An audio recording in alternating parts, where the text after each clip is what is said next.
ഓർമ്മകൾ വീണ്ടും പിന്നിലേക്ക് സഞ്ചരിക്കുന്നുണ്ടായിരുന്നു. ഒരു നിമിഷം അവൾക്ക് വൈശാഖിനോട് ദേഷ്യം തോന്നിയിരുന്നു. തന്നെ ഈ കയത്തിലേക്ക് വലിച്ചിടരുതെന്ന് അയാളോട് താൻ പലതവണ പറഞ്ഞതാണ്. തനിക്ക് അയാളോട് പ്രണയം ഉണ്ടായിട്ടില്ലെന്നും പറഞ്ഞിട്ടുണ്ട്. ബഹുമാനമുണ്ടായിരുന്നു, ഒരിഷ്ടമുണ്ടായിരുന്നു. അതിനൊരിക്കലും താൻ പ്രണയത്തിന്റെ മേമ്പൊടി നൽകിയിട്ടില്ല. എന്നിട്ടും തന്നെ കരകാണ കടലിൽ വലിച്ചെറിഞ്ഞ അയാൾ പോയി. ഇപ്പോൾ തനിക്ക് ആരാണെന്ന് പോലും അറിയാത്ത ഒരാളുടെ ഒപ്പമാണ് താൻ ജീവിതം ആരംഭിക്കുന്നത്. ഒരിക്കലും ആഗ്രഹിക്കാത്ത വഴികളിലൂടെയാണ് തൻ്റെ ജീവിതം ഇപ്പോൾ തന്നെ കൊണ്ടുപോകുന്നത്. പലവട്ടം റോയിയെ കണ്ടിട്ടുണ്ട്. ഹോസ്പിറ്റൽ കാര്യങ്ങൾക്കും മറ്റുമായി റോയി ആയിരുന്നു ഓട്ടം വിളിക്കുന്നത്. പലപ്പോഴും ഒരു പുഞ്ചിരി നൽകി അയാൾ മാഞ്ഞു പോകുമായിരുന്നു. ഒരിക്കൽ പോലും ശരിക്കും അയാളോട് സംസാരിച്ചിട്ട് പോലുമില്ല. അയാളാണ് ഇന്ന് തൻ്റെ ഭർത്താവെന്ന് ഓർത്തപ്പോൾ ഒരു നിമിഷം അവൾ അത്ഭുതപ്പെട്ടു പോയിരുന്നു. ജീവിതം എത്ര പെട്ടെന്നാണ് മറ്റൊരാളുമായി നമ്മളെ കൂട്ടിച്ചേർക്കുന്നത്, നമ്മൾ പോലും അറിയാതെ. അയാൾ ഒരു മാന്യനാണെന്ന് പലവട്ടം തോന്നിയിട്ടുണ്ട്. ആവശ്യമില്ലാതെ സംസാരിക്കില്ല, അങ്ങോട്ട് പുഞ്ചിരിച്ചാൽ മാത്രമേ തിരികെ പുഞ്ചിരിക്കുകയുള്ളൂ. എന്നാൽ എല്ലാ കാര്യങ്ങളും കണ്ടറിഞ്ഞ് ചെയ്യുകയും ചെയ്യും. പലപ്പോഴും അച്ഛന് വയ്യാത്തത് കൊണ്ട് അമ്മയെ ആശുപത്രിയിൽ കൊണ്ടുപോകുന്ന സമയങ്ങളിലൊക്കെ അമ്മയെ പിടിച്ചിറക്കാനും തിരികെ വണ്ടിയിലേക്ക് കയറ്റാനും ഒക്കെ അയാൾ സഹായിക്കുന്നത് കണ്ടിട്ടുണ്ട്. അതുപോലെ താനില്ലാത്ത സമയങ്ങളിൽ അച്ഛനും അമ്മയും കൂടി ആശുപത്രിയിൽ പോകുമ്പോൾ അയാൾ മരുന്നുകൾ വാങ്ങിക്കൊണ്ടുവരുമെന്ന് അച്ഛൻ പറഞ്ഞിട്ടുണ്ട്. പക്ഷെ തൻ്റെ ജീവിതത്തിൻ്റെ നിയന്ത്രണം ഏറ്റെടുക്കുന്ന ഒരുവനായി അയാൾ മാറുമെന്ന് താൻ സ്വപ്നത്തിൽ പോലും വിചാരിച്ചിരുന്നില്ലെന്ന് അവൾ ഓർക്കുകയായിരുന്നു. കുറച്ചു സമയം കാൽമുട്ടിൽ തലയൊളിപ്പിച്ചിരുന്നു. കുറച്ച് സമയങ്ങൾക്ക് ശേഷം വാതിലടയുന്ന ശബ്ദം കേട്ടു. അവൾ കണ്ണു തുറന്നു നോക്കിയപ്പോൾ റോയ് വന്നിരുന്നു. കാൽമുട്ടിൽ മുഖമൊളിപ്പിച്ചിരുന്നവൾ പെട്ടെന്ന് തന്നെ കണ്ടപ്പോൾ കണ്ണുകൾ തുറന്നു നോക്കിയത് കണ്ട് അത്ഭുതപ്പെട്ടു നിൽക്കുകയായിരുന്നു റോയി. ഉറങ്ങിയില്ലായിരുന്നു? സാധാരണ എന്നതുപോലെ തന്നെ അവൻ ചോദിച്ചു. അവൾ ഇല്ല എന്ന് ഒരു വിധത്തിൽ മറുപടി പറഞ്ഞു. കരഞ്ഞു തീർന്നതിന്റെ ബാക്കിപത്രം എന്നതുപോലെ അവളുടെ മൂക്കിൻ തുമ്പും നന്നേ ചുവന്നിരുന്നു. ഒരു നിമിഷം അവൾ ഉൾക്കിടലത്തോടെ ഓർത്തു, അവനോടൊപ്പമാണ് താനും ഈ മുറിയിൽ കഴിയേണ്ടത് എന്ന സത്യത്തെക്കുറിച്ച്. ഓർത്തപ്പോൾ തന്നെ അവൾക്ക് വല്ലായ്മ തോന്നിയിരുന്നു. ജീവിതത്തിൽ തനിക്ക് കണ്ടുപരിചയം മാത്രമുള്ള ഒരു പുരുഷനൊപ്പം ഒരു രാത്രി മുഴുവൻ കഴിയുക, അത് വല്ലാത്ത അസഹ്യമായി തോന്നിയിരുന്നു. ഒരു നിമിഷം കൊണ്ട് തൻ്റെ മേലുള്ള എല്ലാ സ്വാതന്ത്ര്യങ്ങളും സ്വന്തമാക്കിയവൻ. അവളുടെ പിടിക്കുന്ന മിഴികൾ പറഞ്ഞു തന്നു ക്രമാതീതമായി മിടിക്കുന്ന ഹൃദയത്തിന്റെ ചലനം. അവളോടൊന്നും സംസാരിക്കാതെ ഇട്ടിരുന്ന ഇന്നർ ബനിയൻ ഊരി അയയിലേക്ക് ഇട്ടിരുന്നു അവൻ. അപ്പോഴേക്കും അവൾക്ക് എന്തൊക്കെയോ വല്ലാത്ത അസ്വസ്ഥത തോന്നിയിരുന്നു. ആദ്യമായാണ് ഒരു പുരുഷനെ ഇത്രയും അർദ്ധനഗ്നനായി അരികിൽ കാണുന്നത്. ദേവി! അവന്റെ ആ വിളി അവളിൽ വല്ലാത്തൊരു പ്രകമ്പനം തന്നെ സൃഷ്ടിച്ചിരുന്നു. ആദ്യമായാണ് ഒരുവൻ തന്നെ ദേവി എന്ന് വിളിക്കുന്നത്. സ്കൂളിലൊരു കൂട്ടുകാരിയായിരുന്നു തന്നെ ആദ്യമായി ദേവി എന്ന് വിളിച്ചത്. ബാക്കിയുള്ളവർക്കെല്ലാം താൻ ദേവുവായിരുന്നു. അച്ഛനും ഗോപുവിനും അമ്മയ്ക്കും എല്ലാവർക്കും താൻ ദേവുവായിരുന്നു. എന്തിന് വൈശാഖൻ പോലും തന്നെ ദേവു എന്നായിരുന്നു അഭിസംബോധന ചെയ്യുന്നത്. പക്ഷെ ദേവുവിനേക്കാളും എന്നും തനിക്കിഷ്ടം ദേവി എന്ന് വിളിക്കുന്നതായിരുന്നു. മറുപടിക്കായി അവൻ്റെ മുഖത്തേക്ക് നോക്കുകയാണ് അവൾ ചെയ്തിരുന്നത്. ഇന്നലെ രാത്രിയിൽ താൻ ഉറങ്ങിയത് നല്ലൊരു സ്വപ്നങ്ങൾ കണ്ടായിരിക്കും. ഒരുപക്ഷെ താൻ ആഗ്രഹിച്ച ജീവിതത്തെക്കുറിച്ച്. ഒരു വിവാഹവും ആദ്യരാത്രിയും ഒക്കെ ഒരു പെൺകുട്ടിയുടെ മനസ്സിലുണ്ടാക്കുന്ന സ്വപ്നങ്ങൾ എത്രത്തോളം തിളക്കമുള്ളതാണെന്ന് എനിക്ക് മനസ്സിലാക്കാൻ പറ്റും. ഇങ്ങനെ ഒരു രാത്രി നമ്മൾ രണ്ടാളും പ്രതീക്ഷിച്ചതല്ല, സംഭവിച്ചു പോയി. ഇനിയിപ്പോൾ നമുക്കതിനൊപ്പം മുന്നോട്ട് കൊണ്ടുപോവുക എന്ന ഒറ്റ മാർഗം മാത്രമേ മുന്നിലുള്ളൂ. താൻ ആഗ്രഹിച്ചതുപോലെ വൈശാഖിൻ്റെ അത്രയും സാമ്പത്തിക സ്ഥിതിയോ വിദ്യാഭ്യാസമോ ഒന്നും എനിക്കില്ല. തന്നെ അയാൾ നോക്കുന്നത് പോലെ നോക്കാനുള്ള കെൽപ്പും എനിക്കില്ല. ഞാനൊരു അത്താഴപ്പട്ടിണിക്കാരനാണ്. അന്നന്നത്തെ അന്നത്തിന് ആവശ്യത്തിന് വേണ്ടി മുച്ചക്രമുരുട്ടി വീട്ടിലെ പ്രാരാബ്ദങ്ങൾ മുഴുവൻ ഏറ്റെടുത്ത ഒരാൾ. തനിക്ക് അറിയുമെന്നറിയില്ല, ഞാൻ 10ാം ക്ലാസ് വരെ പഠിച്ചിട്ടുള്ളൂ. എൻ്റെ വിദ്യാഭ്യാസ യോഗ്യതയെന്ന് പറയുന്നതും അതാണ്. 10ാം ക്ലാസ് കഴിഞ്ഞ് കിട്ടുന്ന ജോലിയൊക്കെ ചെയ്തിട്ടുണ്ട്. കണ്ടില്ലേ, ചാച്ചൻ ഇങ്ങനെയായിരുന്നു, എന്നും ഇങ്ങനെയായിരുന്നു. പക്ഷെ ഞാൻ ഒരിക്കലും കുറ്റം പറയില്ല. കരിങ്കൽക്വാറിലെ ജോലി വരെ ചെയ്തിട്ടുണ്ട്. ആവുന്ന കാലത്ത് ഞങ്ങളെ നന്നായിട്ട് നോക്കിയിട്ടുണ്ട്. ഞാനൊരു 10ാം ക്ലാസ് ആവുന്ന സമയം വരെ എന്നും ചാച്ചൻ വൈകിട്ട് വീട്ടിൽ വരുമ്പോൾ എന്തെങ്കിലും ആഹാരം ഞങ്ങൾക്ക് കഴിക്കാൻ കൊണ്ടുവരും. പരിപ്പ് വടയും ബോണ്ടയും അങ്ങനെ എന്തെങ്കിലും. നന്നായിട്ട് ഞങ്ങൾ മൂന്നാളെ നോക്കിയിട്ടുണ്ട്. പക്ഷേ എവിടെയോ ചാച്ചനെ പിഴച്ചുപോയി. കടങ്ങളൊക്കെ കൂടിയപ്പോൾ അതിൽ നിന്ന് മാറാൻ വേണ്ടി തിരഞ്ഞെടുത്ത വഴി മദ്യപാനമായിരുന്നു. അന്നു മുതൽ ഇന്ന് വരെ അത് ഉപേക്ഷിക്കാൻ പറ്റിയിട്ടില്ല. 10ാം ക്ലാസ് കഴിഞ്ഞപ്പോൾ ഞാൻ കാണുന്നത് ചാച്ചൻ്റെ കുടിയുടെ പേര് പറഞ്ഞ് എന്നും കരയുന്ന അമ്മച്ചിയാണ്. അതുകൊണ്ട് തന്നെ പിന്നെ എനിക്ക് പഠിക്കാൻ പോകാൻ തോന്നിയിട്ടില്ല. പിന്നീട് അങ്ങോട്ട് പൈസ കിട്ടുന്ന ജോലികൾ മാത്രമായിരുന്നു ലക്ഷ്യം. അമ്മച്ചിയുടെ കരച്ചിൽ മാറണം, വീട്ടിലെ പെങ്ങന്മാരുടെ പഠിത്തം നടക്കണം, ഈ 2 കാര്യങ്ങളെ എൻ്റെ മനസ്സിലുണ്ടായിരുന്നുള്ളൂ. അതുകൊണ്ട് തന്നെ ഞാൻ പഠിത്തമൊക്കെ ഉപേക്ഷിച്ച് കിട്ടുന്ന ജോലിക്കൊക്കെ പോകാൻ തുടങ്ങി. പെയിൻറ്റിങ്, വാർക്കപ്പണി, കാറ്ററിങ്, അങ്ങനെ എല്ലാത്തിനും പോയി. പിന്നീട് 18 വയസ്സ് കഴിഞ്ഞപ്പോഴാണ് ഓട്ടോയെക്കുറിച്ച് ആലോചിക്കുന്നത്. അതുകൊണ്ട് ഇപ്പോഴും ബുദ്ധിമുട്ടില്ലാതെ നടക്കുന്നു. പിന്നെ റോസ് ചേച്ചിയുടെ കല്യാണ സമയത്ത് എടുത്ത കുറച്ച് കടങ്ങളും പ്രാരാബ്ദങ്ങളും മാത്രമേ പറയത്തക്ക കടമായിട്ട് മുന്നിലുള്ളൂ. അതൊക്കെ ഏറെക്കുറെ തീർത്തു വരികയാണ്. അപ്പം ഞാൻ പറഞ്ഞു വന്നത്, എൻ്റെ കൂടെ ജീവിക്കാൻ തുടങ്ങുമ്പോൾ ദേവി ആഗ്രഹിച്ചതുപോലെ വൈശാഖനോടൊപ്പം ഒത്തുള്ളതുപോലെ ഒരു ജീവിതമായിരിക്കില്ല.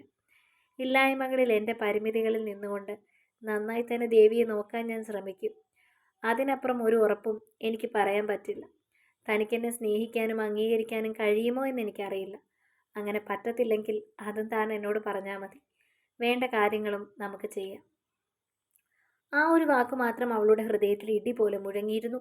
അതിനെന്ത് ചെയ്യുമെന്നാണ് അയാൾ ഉദ്ദേശിക്കുന്നതെന്നായിരുന്നു അവളുടെ മനസ്സിൽ തിരഞ്ഞ സംശയം. എന്താണെങ്കിലും ഞാൻ രജിസ്റ്ററിൽ ഒപ്പുവെച്ച നിമിഷം മുതൽ എൻ്റെ മനസ്സിൽ എൻ്റെ പെണ്ണായി തൻ്റെ മുഖം മാത്രമേ ഉള്ളൂ. തനിക്കത് സമ്മതമാണെങ്കിൽ നമുക്ക് മുന്നോട്ട് പോകാം. അതല്ല, എന്നെ അംഗീകരിക്കാൻ ഒരർത്ഥത്തിലും തനിക്ക് കഴിയുന്നില്ലെങ്കിൽ ഈ രാത്രി തന്നെ ഞാൻ തന്നെ വീട്ടിലേക്ക് കൊണ്ടുപോയി വിടാം. അച്ഛൻ്റെ അവസ്ഥ ഓർത്താണ് താൻ എന്നെ വിവാഹം കഴിക്കാൻ സമ്മതം പറഞ്ഞതെങ്കിൽ രണ്ടാമതൊരിക്കൽ കൂടി തനിക്ക് ആലോചിക്കാൻ ഒരവസരം നൽകുന്നതാ. ഇവിടെ വന്ന നിമിഷം മുതൽ തൻ്റെ മുഖം ഞാനൊന്ന് തെളിഞ്ഞു കണ്ടില്ല. അതുകൊണ്ടാണ് ഒരിക്കൽ കൂടി ചോദിക്കാമെന്ന് കരുതിയത്. പിന്നെ ഞാൻ ചോദിക്കാത്തതുകൊണ്ട് തൻ്റെ ജീവിതം നഷ്ടപ്പെട്ടു പോയി എന്ന് എനിക്ക് തോന്നാൻ പാടില്ല. തൻ്റെ മുഖത്തേക്ക് മറുപടിക്കായി പ്രതീക്ഷയോടെ കാത്തിരിക്കുന്നവനോട് എന്ത് മറുപടി പറയണമെന്ന് അറിയാത്ത അവസ്ഥയിലായിരുന്നു ആ നിമിഷം ദേവികയും. എന്താണ് അവൻ പറയുന്നത്? ഈ ജന്മം എനിക്ക് പറഞ്ഞിരിക്കുന്നത് ഈ ജീവിതമാണ്. ഇന്നാർക്കിന്നാരെന്ന് എഴുതി വെച്ചിട്ടുണ്ട് ദൈവമെന്ന് വിശ്വസിക്കുന്ന ആളാണ് ഞാൻ. ഈ ജീവിതത്തിൽ ഞാൻ സംതൃപ്തിയാണ്. പറഞ്ഞതുപോലെ വൈശാഖ സാറായിട്ടുള്ള സ്വർഗതുല്യമായ ഒരു ജീവിതമൊന്നും ഞാൻ ഒരിക്കലും സ്വപ്നം കണ്ടിട്ടില്ല. പലവട്ടം അങ്ങനെ പറഞ്ഞപ്പോഴും എതിർത്തിട്ട് മാത്രമേ ഉള്ളൂ. എന്നിട്ടും എൻ്റെ ജീവിതത്തിലേക്ക് വന്നു പോയതാണ്. അച്ഛൻ്റെ സമാധാനത്തിന് വേണ്ടിയാണ് ഞാൻ സമ്മതം പറഞ്ഞത്. അതിനു വേണ്ടിയായിരുന്നു, അല്ലാതെ ഒരിക്കലും ഞാൻ അങ്ങനെ ഒരു ജീവിതം സ്വപ്നം കണ്ടിട്ടില്ല. ഇപ്പോൾ എൻ്റെ കയ്യിൽ വന്ന ജീവിതം ഞാൻ സ്വപ്നം കണ്ടതിലും ഒരുപാട് ഉയരത്തിലാണ്. എൻ്റെ മനസ്സിൽ എൻ്റെ വീടും വീട്ടുകാരും മാത്രമേ ഉണ്ടായിട്ടുള്ളൂ. അതുകൊണ്ട് ഒരു വിവാഹ ജീവിതം ഞാൻ സ്വപ്നം കണ്ടിട്ടില്ല.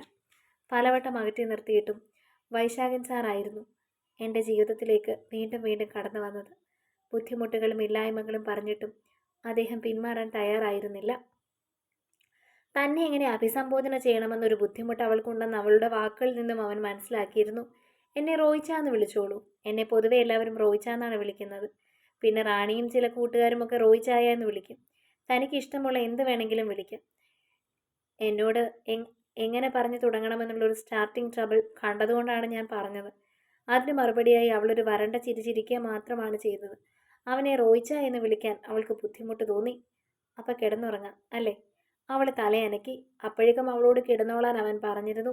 ലൈറ്റ് കെടുത്തി അവളുടെ തൊട്ടരികിലായി അവനും കിടന്നിരുന്നു. അവനോട് കുറച്ച് സംസാരിച്ചു കഴിഞ്ഞപ്പോൾ അവനോടുള്ള കുറച്ച് അപരിചിതത്വം മാറിപ്പോയെന്ന് അവൾക്കും തോന്നിയിരുന്നു. ആദ്യമായായിരുന്നു അവനോട് ഇത്രയും സംസാരിക്കുന്നത്. ഒരു പ്രതീക്ഷകളുടെയും ഭാരമില്ലാതെ അവൾ മെല്ലെ കണ്ണുകൾ അടച്ചു. കണ്ണുകൾ അടച്ചെങ്കിലും റോയിയുടെ മനസ്സിലും ദേവികയുടെ മുഖം തന്നെയായിരുന്നു. ഒരിക്കലും അവളെ ശ്രദ്ധിച്ചിട്ടില്ല എന്ന് പറയാൻ സാധിക്കുകയില്ല. സ്കൂളിൽ പഠിക്കുന്ന കാലത്തും മറ്റും പലവട്ടം ബസ് സ്റ്റോപ്പിൽ നിന്ന് കൂട്ടുകാരുടെ ഒപ്പം നിൽക്കുന്ന സമയങ്ങളിൽ പലപ്പോഴും കണ്ണുകൾ ഉടക്കി നിന്നിട്ടുണ്ട്. രാഘവേട്ടൻ്റെ മകൾ നല്ല അടക്കവും ഒതുക്കവുമുള്ള കുട്ടിയാണല്ലോ എന്ന് ചിന്തിച്ചിട്ടുണ്ട്. പെൺകുട്ടികളായാൽ ദേവികയെ പോലെയുള്ള സ്വഭാവമായിരിക്കണമെന്നൊക്കെ കരുതിയിട്ടുണ്ട്. രാഘവേട്ടൻ മകളെപ്പറ്റി പറയുമ്പോഴും അതൊക്കെ സന്തോഷപൂർവ്വം കേട്ടിട്ടുണ്ട്. പക്ഷെ അതൊന്നും പ്രണയമായിരുന്നില്ല. നാട്ടിലുള്ള സുന്ദരിയായ ഒരു പെൺകുട്ടി എല്ലാ പുരുഷന്മാരും നോക്കുന്നത് പോലെ താനും നോക്കിയിട്ടുണ്ട്. അല്ലാതെ അവളോട് പ്രത്യേകിച്ച് ഒരു ഭ്രമമോ ആരാധനയോ തനിക്ക് തോന്നിയിട്ടില്ല. സുന്ദരിയാണെന്ന് ചിന്തിച്ചിട്ടുണ്ട്. ആദ്യമായി വൈശാഖൻ്റെ കാറിൽ നിന്ന് പോലീസുകാർ പിടികൂടിയെന്ന് രാഘവേട്ടൻ വേദനയോടെ പറഞ്ഞ നിമിഷം അവളോട് തനിക്ക് തോന്നിയ മതിപ്പ് മനസ്സിലില്ലാതെയായിരുന്നു. ആ നിമിഷം ചെറിയൊരു വേദന ഉടലെടുത്തിരുന്നു. എന്നാൽ അച്ഛനെ കണ്ട് ഓടി വന്ന അച്ഛനോട് തൻ്റെ നിരപരാധിത്വം വെളിപ്പെടുത്തുന്നവളെ കണ്ടപ്പോൾ ആ പോയ ബഹുമാനം വീണ്ടും തിരികെ വന്നിരുന്നു. തെറ്റൊന്നും ചെയ്തില്ലെന്ന് തോന്നിയിരുന്നു. അതോടൊപ്പം അയാൾ വീണ്ടും വീട്ടിൽ വന്ന് വിവാഹം ആലോചിച്ചപ്പോൾ ആ കുട്ടിക്ക് നല്ലൊരു ജീവിതം കിട്ടട്ടെ എന്ന് താൻ പ്രാർത്ഥിച്ചിരുന്നു. ആ കുടുംബം അങ്ങനെയെങ്കിലും രക്ഷപ്പെടുന്നെങ്കിൽ അത് നന്നായിരിക്കുമെന്ന് ആഗ്രഹിച്ചിരുന്നു. അതുകൊണ്ടാണ് രാഘവേട്ടൻ ഏറെ സന്തോഷത്തോടെ വന്ന് മകളുടെ വിവാഹത്തിന് ഒരു സാക്ഷിയായി പങ്കെടുക്കണമെന്ന് പറഞ്ഞപ്പോൾ താൻ വരാമെന്ന് സന്തോഷപൂർവ്വം ഏറ്റത്. പക്ഷെ ഒരിക്കൽ പോലും അത് തൻ്റെ വിവാഹത്തിന് വേണ്ടിയുള്ള ഒരുക്കമായിരുന്നു എന്ന് മനസ്സിൽ ചിന്തിച്ചിരുന്നില്ല. നിസ്സഹായനായ രാഘവേട്ടൻ്റെ മുഖമായിരുന്നു ആദ്യം മനസ്സിൽ തെളിഞ്ഞു വന്നത്. കുട്ടിക്കാലം മുതൽ ഒരുപാട് വട്ടം കണ്ടിട്ടുള്ളതാണ്. തൻ്റെ അവസ്ഥകളും മറ്റും മനസ്സിലാക്കിയ ആളായിരുന്നു. കുട്ടിയായിരുന്ന കാലത്ത് രാഘവേട്ടൻ നിൽക്കുന്ന കടയിൽ ചെല്ലുമ്പോൾ തൂക്കം നോക്കാതെ സാധനങ്ങൾ തരുന്ന ആളായിരുന്നു. പിന്നീട് തൻ്റെ കയ്യിൽ ഇല്ലാഞ്ഞിട്ട് പോലും പലവട്ടം ചായയും ബോണ്ടയും ഒക്കെ വാങ്ങി തന്നിട്ടുണ്ട് സ്കൂളിൽ നിന്ന് വരുന്ന കാലത്ത്. അതുകൊണ്ടൊക്കെ ആ മനുഷ്യനോട് തനിക്കൊരു കടപ്പാടുണ്ടായിരുന്നു, ഒരു പ്രത്യേക സ്നേഹമുണ്ടായിരുന്നു. തൻ്റെ ചാച്ചനെ പോലെ തന്നെയായിരുന്നു അയാളെയും താൻ കണ്ടിരുന്നത്. കുടിച്ചു ബോധമില്ലാതെ വരുന്ന ചാച്ചനെ പലവട്ടം താങ്ങിയെടുത്ത് വീട്ടിലേക്ക് കൊണ്ടുവന്നിട്ടുണ്ട്. അതൊന്നും മറക്കാൻ കഴിയില്ല. ആ മനുഷ്യൻ വേദനിക്കുന്നത് കണ്ടപ്പോൾ ഹൃദയം അറിയാതെ വേദനയിൽ നിറഞ്ഞു പോയിരുന്നു. അതുകൊണ്ടാണ് ആ വിവാഹത്തിൻ്റെ കാര്യത്തെപ്പറ്റി താൻ ചിന്തിച്ചത്. പിന്നീട് വിവാഹ സ്വപ്നങ്ങളുമായി രജിസ്റ്റർ ഓഫീസിന് മുൻപിൽ വന്ന് മറ്റുള്ളവർക്ക് നോക്കുകുത്തിയാകേണ്ടി വന്നൊരു പെണ്ണിൻ്റെ അവസ്ഥ. ഒരു നിമിഷം റാണിയെപ്പറ്റി തന്നെ ചിന്തിച്ചു പോയിരുന്നു. അതുകൊണ്ടൊക്കെയാണ് താൻ മുന്നും പിന്നും നോക്കാതെ അവളെ തൻ്റെ ജീവിതത്തിലേക്ക് കൈപിടിച്ച് കയറ്റിയത്. ഒരിക്കലും തൻ്റെ തീരുമാനം തെറ്റായി പോവില്ല എന്ന വിശ്വാസം ഈ നിമിഷവുമുണ്ട്. ദേവിക നല്ല കുട്ടിയാണ്. പക്ഷേ മനസ്സിൽ എന്നും മായാതെ കിടക്കുന്ന ഒരു ചിത്രമുണ്ട്.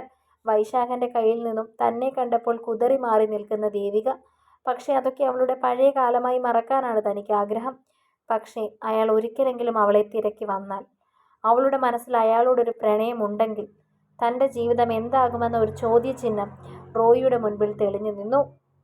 റോയിയെ ഇഷ്ടമാവുന്നുണ്ടോ നിങ്ങൾക്കൊക്കെ? ഏതായാലും നമുക്ക് കഥയിലൂടെ റോയിയെ കൂടുതൽ അറിയാട്ടോ. അപ്പോൾ അടുത്ത ഭാഗങ്ങൾക്ക് വേണ്ടി കാത്തിരിക്കാം.